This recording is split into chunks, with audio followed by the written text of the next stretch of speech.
Hi guys, இன்னைக்கு நம்ம வந்து சாக்லேட் கப் கேக் பண்ண போறோம். அது எப்படி பண்ணலாம்னு பார்க்கலாம் வாங்க. ஃபர்ஸ்ட் ஒரு ரூம் டெம்பரேச்சர்ல உள்ள ஒரு எக் எடுத்துக்கலாம்.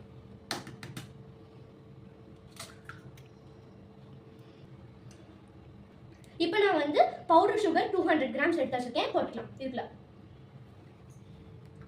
இது வந்து 150 ml ஊத்திக்கலாம். மில்க் ஆயில் வந்து 120 ml ஊத்திக்கலாம். நெக்ஸ்ட் வினிகர் 15 ml ஊத்திக்கலாம். இப்போ இத எல்லாத்தையும் மிக்ஸ் பண்ணிக்கலாம்.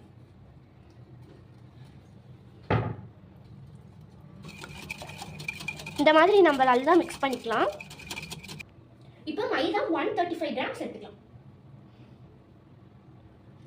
இப்போ கோகோ பவுடர் வந்து 135 கிராம்ஸ் சலிச்சு இதுக்குள்ள போட்டுக்கலாம். இப்போ பேக்கிங் சோடா 1 டீஸ்பூன் போட்டுக்கலாம். இப்போ சால்ட் 1 பிஞ்ச் போட்டுக்கலாம். இப்போ நம்ம மிக்ஸ் பண்றதுக்குள்ள ஓடிஜியை 180 டிகிரி 10 மினிட்ஸ் ப்ரீ ஹீட் பண்ணி வச்சுக்கலாம்.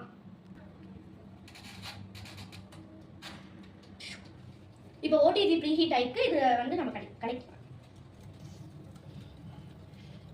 இப்போ வெண்ணிலா எக்ஸ்ட்ராக்ட் ஒரு டேபிள் ஸ்பூன் ஊத்திக்கலாம். இப்போ பாருங்க பேட்டர் நம்ம வந்து நல்லா மிக்ஸ் பண்ணிக்காச்சு. இப்போ வந்து ரிப்பன் டெக்ஸ்சர்ல வந்தாதான் வந்து கரெக்ட் இதா இருக்கும். அதனால நீங்க அந்த மாதிரி பார்த்து பண்ணிக்கோங்க. இப்போ கொஞ்சோண்டு சாக்கோ சிப்ஸ் போட்டுக்கலாம். உங்களுக்கு தேவையான அளவு போட்டுக்கலாம்.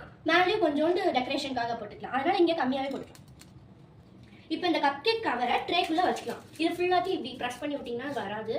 பண்ணணும் இப்படி பண்ணிக்கலாம். இந்த மாதிரி எல்லாத்துலேயும் வச்சுக்கலாம். இப்போ இந்த பேட்டரை இந்த கப் கேக் கவருக்குள்ள ஊற்றிக்கலாம்.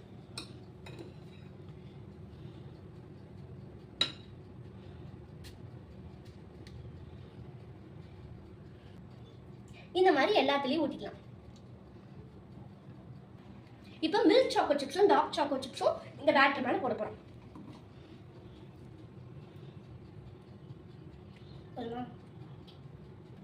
இப்போ ப்ரீ ஹீட் ஆயிடுச்சு. நம்ம வந்து பேட்டரை உள்ள வச்சுக்கலாம். இப்போ இதை உள்ள வச்சாச்சு. இந்த கேக் வந்து 20 மினிட்ஸ் மட்டும் பேக் பண்ணி எடுத்தோம்னா நம்மளோட சூப்பரான கப் கேக் ரெடி ஆயிடும்.